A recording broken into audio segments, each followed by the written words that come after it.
बिस्मिल्लाहिर्रहमानिर्रहीम। अस्सलाम वालेकुम नाज़रीन, आप यूट्यूब चैनल देख रहे हैं, मैं इमरान ख़ान हूँ। मैंने आपको पिछली वीडियो में भी कहा था कि दो राय मौजूद हैं पाकिस्तान तहरीक इंसाफ की हुकूमत में कि नवाज शरीफ साहब को बोलने दिया जाए या ना बोलने दिया जाए। कल रात को लेट नाइट इस बात का फ़ैसला हो गया था कि मियाँ नवाज शरीफ साहब को बोलने दिया जाएगा और वो जो बात करना चाहते हैं वो करें, क्योंकि इसी तरह वो एक्सपोज होंगे और वो चीज़ें सामने आएंगी जो उनके खामोश रहने की सूरत में सामने नहीं आ रही थी। हुकूमत को बिल्कुल आइडिया नहीं था कि मियाँ साहब क्या बात करेंगे, लेकिन क्योंकि उनको अगर बोलने की इजाज़त ना दी जाती या उनकी तकरीर को नशर ना किया जाता तो फिर फ्रीडम ऑफ स्पीच के हवाले से एक बहुत बड़ा सवाल पैदा हो जाना था मियाँ नवाज शरीफ साहब के हवाले से। अब तमाम चैनल्स ने दिखाया, खुल के दिखाया, पूरा दिखाया और 1 घंटा के करीब जो है मियाँ नवाज शरीफ साहब तकरीर करते रहे और एक बड़ी लंबी लिखी हुई तकरीर थी जिसको उन्होंने दोहराया है। इसके चंद नुकात हैं जो मैं आपके सामने रख देता हूँ और फिर आपको ये बताता हूँ कि हुकूमत अब इसके ऊपर क्या करने जा रही है।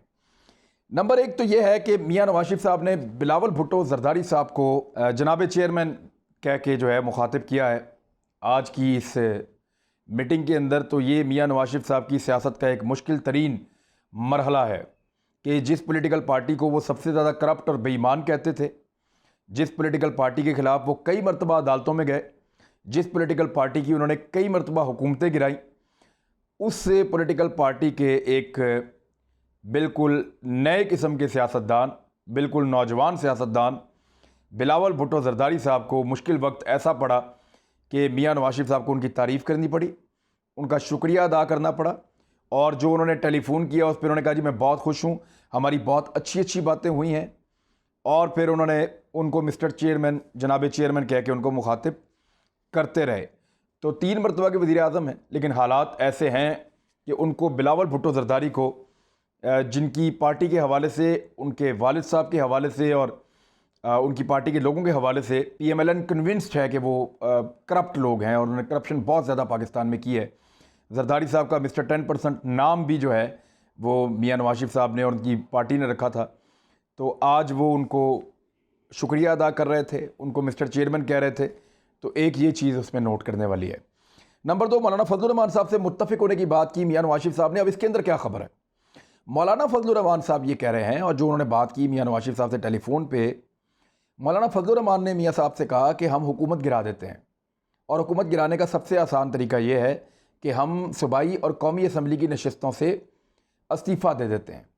मौलाना फजलुर रहमान साहब के बहुत करीबी एक सहाफ़ी हैं सलीम साफ़ी साहब, उनके बड़े अच्छे मौलाना साहब से ताल्लुकात हैं और आप देखें अक्सर उनके इंटरव्यूज़ भी मौलाना साहब के वो करते हैं। मौलाना साहब नॉर्मली सहाफ़ियों को सबको इंटरव्यूज़ नहीं देते, मैंने बड़ी कोशिश की, वो इंटरव्यू दे नहीं रहे।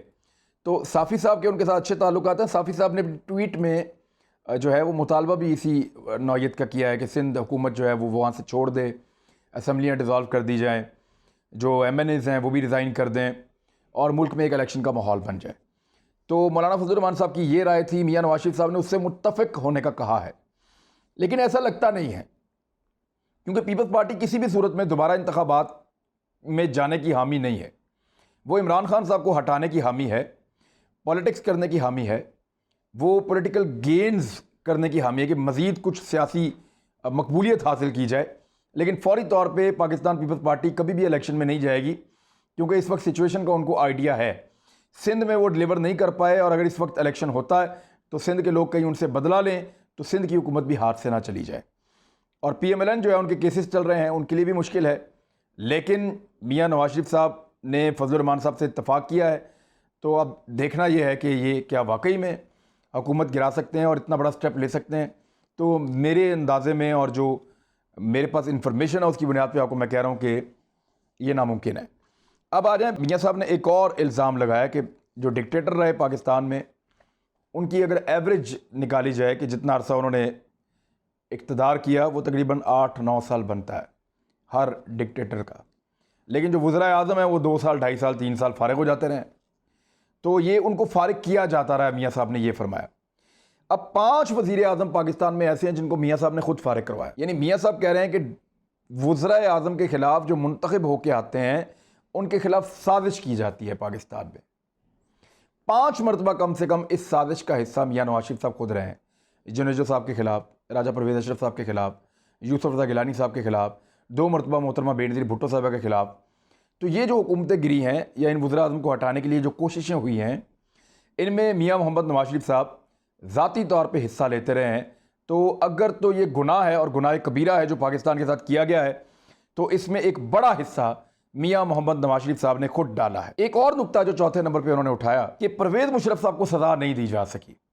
यानी जो अदालतें मियाँ नवाज शरीफ साहब को सज़ा दे रही हैं, बात ठीक है, जो अदालतें मियाँ साहब को बुला रही हैं और बुला के कह रही हैं सज़ा देनी है, जरदारी साहब को देख रही हैं, जो इदारे ये मामला देख रहे हैं, वो परवेज़ मुशर्रफ साहब को सज़ा क्यों नहीं दे सके? इसमें एक बड़ा सादा सवाल है।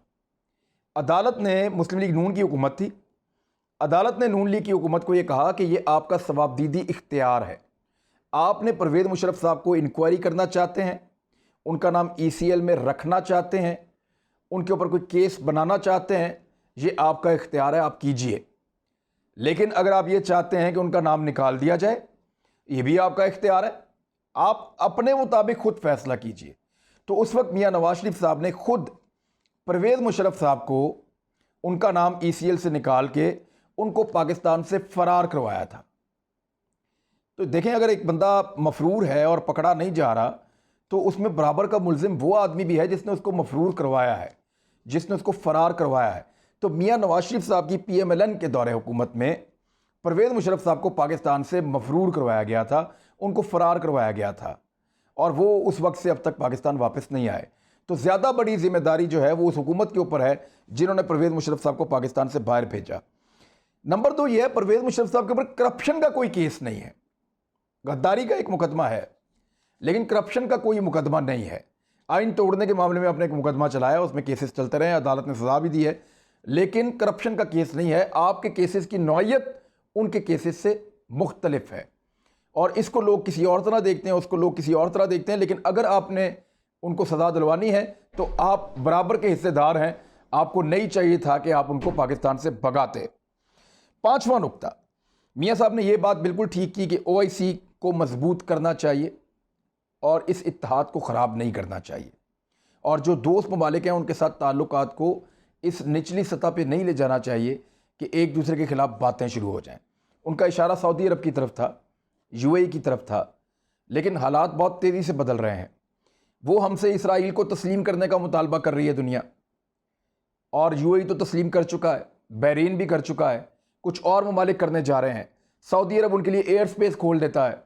तो ये बहुत बड़े बड़े सवालात हैं, और इस सूरत हाल में जब वो इंडिया का साथ दे रहा है, पाकिस्तान का नहीं दे रहा, तो बड़ा मुश्किल हो जाता है पाकिस्तान के लिए। लेकिन मियाँ साहब की ये बात बिल्कुल ठीक है कि खारजा पॉलिसी बच्चों का खेल नहीं है, इसको बड़ा फूंक फूंक के कदम रखने पड़ते हैं, और इस हुकूमत को बेहतर इसमें डिलीवर करना चाहिए था। ये मुझे भी लगता है बेहतर डिलीवर करना चाहिए था। हालात बेशक बहुत ज़्यादा मुश्किल हैं, लेकिन इससे बेहतर डिलीवर किया जा सकता था। लेकिन बोल्ड फैसले हैं वो भी इस हुकूमत ने किए हैं, वो भी आपके सामने हैं।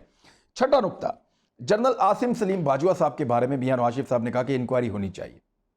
यानी मियाँ साहब के ऊपर तो वो कह रहे हैं मेरे ऊपर तो मॉनिटरिंग जज भी बैठ गए, मेरे ऊपर तो जो है वो मामला कहाँ से कहाँ पहुँच गए, मेरे ऊपर जो है वो GIT भी बन गई, एजेंसियां जो हैं उनके बंदे उनके ऊपर GIT बन गई, मेरे ऊपर जो है वो डॉन लीक्स भी आ गई, और हर किस्म की इंक्वायरी मेरे ऊपर हुई है, मुझे जेल में भी भेजा गया। लेकिन आसिम सलीम बाजवा साहब के ऊपर किसी ने नोटिस नहीं लिया, ना अदालत ने, ना नैब ने, ना FIA ने, किसी इदारे ने नहीं, ना हुकूमत ने। तो मैं मियाँ साहब को याद दिलाऊं कि जब आपका केस आया था तो कोई भी नोटिस नहीं ले रहा था, ना नैब, ना FIA, ना अदालत, कोई भी नोटिस नहीं ले रहा था आपके केस का भी। उस वक्त के अपोजिशन के एक लीडर इमरान खान साहब ने आपके ख़िलाफ़ एक एहतजाजी तहरीक चलाई थी, और बड़ी ज़ोरदार तहरीक चलाई थी आपके इस करप्शन के केसेस को लेकर, पनामा लीक्स को लेकर। और ना सिर्फ तहरीक चलाई थी बल्कि अदालत में जाके आपका मुकाबला किया था, और अदालत में आपके ख़िलाफ़ आकर खड़े हो गए थे, और वो माहौल पैदा कर दिया था मुश्किल तरीन, जिसमें आपको ये कठिन फैसले लेने पड़े कि ठीक है हम अदालत में भी जाएंगे, हम अपने आप को अदालत के सामने सरेंडर भी करते हैं, हम अदालत की जुडिस्डिक्शन को भी मानते हैं। तो ये सारा कुछ आपसे ज़बरदस्ती करवाया गया था। आप अपोजिशन है, आपको कौन रोक रहा है? आप शहबाज शरीफ साहब से कहिए कि वो जाएँ आसिम सलीम बाजवा साहब के ख़िलाफ़ एक एप्लीकेशन लेकर अदालत में, आप अपनी साहबजादी को कहिए और दीगर पॉलिटिकल लीडर्स को कहिए कि वो एहतजाज शुरू करें आसिम सलीम बाजवा साहब के ख़िलाफ़, पब्लिक की सतह के ऊपर बहुत बड़े बड़े एहतजाज करें, जलसे जुलूस करें उनके खिलाफ, अदालत का दरवाज़ा खटखटाएं और उनके खिलाफ एप्लीकेशंस दें, तो फिर जो है वो आपकी बात में वज़न होगा, क्योंकि इमरान खान ने तो इंसाफ इसी तरीके से लिया था, आप भी इसी तरीके से लीजिए। और आसिम सलीम बाजवा साहब ने अगर ये बहुत सारा पैसा बनाया और इलीगल है, तो जिन अदवार में ये बनाते रहे हैं उन अदवार में एक मरतबा आप वज़ीर आज़म पाकिस्तान थे और एक मरतबा सदर पाकिस्तान आसिफ अली जरदारी थे। तो आप दोनों के अदवार में अगर ऐसा होता रहा है तो आपको ये भी जवाब देना चाहिए कि आपके नाक के नीचे अगर करप्शन हो रही थी, अगर तो ये करप्शन है, तो फिर आप उस वक्त इसको रोकने में नाकाम क्यों रहे। सातवां उन्होंने एक नुक्ता उठाया कि फॉरवर्ड ब्लॉक बनाने की एक पॉलिसी है जो अपनाई जाती है। एक तो धांधली करवाई जाती है, पहले धांधली करवा के हुकूमत बनाने की कोशिश की जाती है, बाद में लोगों को ख़रीदा जाता है और इवन फॉरवर्ड ब्लॉक की गंदी सियासत की जाती है। पॉलिटिकल पार्टीज़ के अंदर फॉरवर्ड ब्लॉक्स बनाए जाते हैं ताकि हुकूमतें बनाई जा सकें और उनको बचाया जा सके और उनको चलाया जा सके। मियाँ साहब ने कहा हमेशा ऐसी होती है धांधली। तो मियाँ साहब ऐसी ही धांधली के दौरान आपकी 4-5 दफ़ा तो पंजाब में और 3 दफ़ा वफाक में आपकी हुकूमत आई है, तो क्या वो भी इसी धांधली का हिस्सा थी या वो सारी बिल्कुल ठीक थी और बाकी जितने भी इलेक्शन हुए वो सारे धांधली थे? मियाँ साहब को इसका भी जवाब देना चाहिए और ये बताना चाहिए कि पाकिस्तान में आखिरी फॉरवर्ड ब्लॉक किसने बनाया था। आखिरी फॉरवर्ड ब्लॉक मुस्लिम लीग काफ के अंदर एक फॉरवर्ड ब्लॉक बना था, 2008 का इंतखाब हुआ था और मुस्लिम लीग काफ की बहुत बड़ी अक्सरियत आई थी पंजाब में।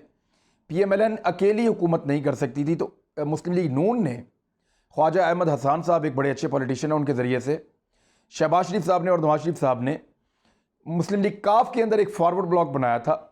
मानिका साहब को साथ मिला के, एक डॉक्टर साहब थे उनको और कुछ और लोगों को, इनको साथ मिला के एक फॉरवर्ड ब्लॉक बनाया था और उसके ज़रिए से अपने 5 साल का इक़्तिदार पूरा किया था। तो पाकिस्तान में जो आखिरी फॉरवर्ड ब्लॉक बना वो मुस्लिम लीग नून ने बनाया था। उसके बाद जब आपकी बलूचिस्तान में हुकूमत गिरी तो वो काम पाकिस्तान पीपल्स पार्टी ने किया था। तो वो पता नहीं किसको ताना दे रहे थे फॉरवर्ड ब्लॉक का, लेकिन ये दोनों चीज़ें उन्होंने खुद बनाई थी। और इससे पहले हॉर्स ट्रेडिंग का भी आपको पता है कि उसमें मियाँ साहब कितने मकबूल रहे हैं। अब आ जाए हमूदुर रहमान कमीशन रिपोर्ट। ये बांग्लादेश की अलहदगी के बाद एक कमीशन बना था और उसने एक रिपोर्ट बनाई थी, हमूदुर रहमान कमीशन रिपोर्ट। मियाँ साहब ये कहते रहे हैं कि जो एबटाबाद का सानिया हुआ था जिसमें उसामा बिन लादेन को मारा गया था, उसकी रिपोर्ट एक बनी थी, उन्होंने कहा था वो भी पब्लिक की जाए। उन्होंने पहले भी अपोजिशन में कहा था। हमूदुर रहमान कमीशन की वो हमेशा अपोजिशन कहते रहे कि इस रिपोर्ट को पब्लिक किया जाए, लेकिन वो 3 मरतबा पाकिस्तान के वज़ीर आज़म बने, तीनों मरतबा ये रिपोर्ट उनके अंडर में आई, उनके ज़ेरे कंट्रोल आई। वो पाकिस्तान के चीफ एग्जीक्यूटिव बने 3 मरतबा, लेकिन तीनों मरतबा मियाँ मोहम्मद नवाज शरीफ साहब ने हमूदुर रहमान कमीशन की रिपोर्ट को छुपा के रखा, कभी मंजर आम पर नहीं लेकर आए। लेकिन अपोजिशन में आके वो इसको ब्लैकमेलिंग टैक्टिक्स के तौर पे ऐसा लगता है इस्तेमाल करते हैं। 3 मरतबा उनके पास मौका था, वो चाहते तो इसको पब्लिक कर देते हमूदुर रहमान कमीशन की रिपोर्ट को, लेकिन उन्होंने नहीं किया। इवन उन्होंने जो एबटाबाद का इंसिडेंट हुआ, जो वाक़या हुआ उसामा बिन लादेन के हवाले से, उन्होंने कहा था कि इसको पब्लिक करेंगे, उसको भी उन्होंने मियाँ साहब ने पब्लिक नहीं किया। अब ऐसा लगता है कि मियाँ मोहम्मद नवाज शरीफ साहब ने वो तमाम बातें की हैं जिनका उनके अपने माजी के साथ ताल्लुक़ है। अब इस वक्त मियाँ साहब के जो हमायती हैं, चाहे वो सहाफ़ियों में हों, चाहे वो पॉलिटिकल पार्टीज़ में हों, वो सारे इसको एक शानदार तकरीर करार दे रहे हैं और उनको लगता है कि ये पाकिस्तान के आने वाली फ्यूचर पॉलिटिक्स का तयन करेगी।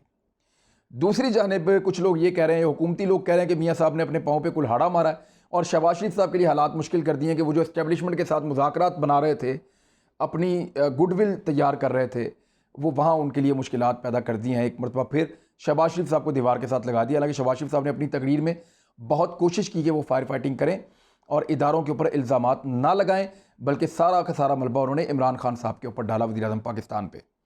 अब ये दोनों सोचें बहुत अलग अलग हैं। जब एक ही पॉलिटिकल पार्टी के अंदर 2 भाइयों की सोचें अलग हैं, तो ये लोगों की सोच कैसे बदल सकते हैं, ये एक बड़ा सवाल पैदा होता है। और एक सवाल ये पैदा होता है कि लंदन में बैठ के सियासत करना और खुल के बोलना बहुत आसान है, पाकिस्तान के अंदर आके हकीकत का सामना करना ज़रा मुश्किल है।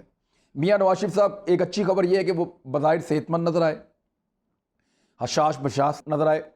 उन्होंने बड़े अच्छे अंदाज में 1 घंटे के करीब जो है वो बातचीत की और बड़े दबंग अंदाज में उन्होंने बातचीत की।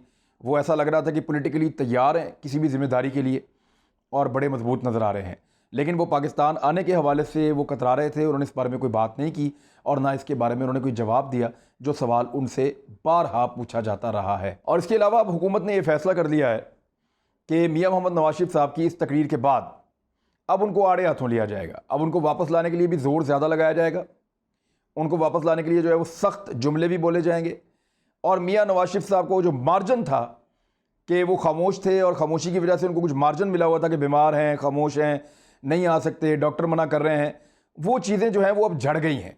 ये एक तकरीर तो मियाँ साहब ने कर दी है, लेकिन ये पाकिस्तान की फ्यूचर पॉलिटिक्स में मुझे नहीं लगता कि ये पॉलिटिकल पार्टी इस वक्त उस नहज पे जा सकती हैं जहां मियाँ साहब इनको ले जाना चाहते हैं। लेकिन फ़िलहाल उन्होंने पाकिस्तान की पॉलिटिक्स में बोलने के बाद एक मुश्किल सूरत हाल पैदा कर दी है, ख़ास तौर पे अपनी पॉलिटिकल पार्टी के लिए। देखना यह है कि वो इस मोमेंटम को जिसको वो बनाना चाह रहे हैं आने वाले दिनों में बना पाएंगे या नहीं।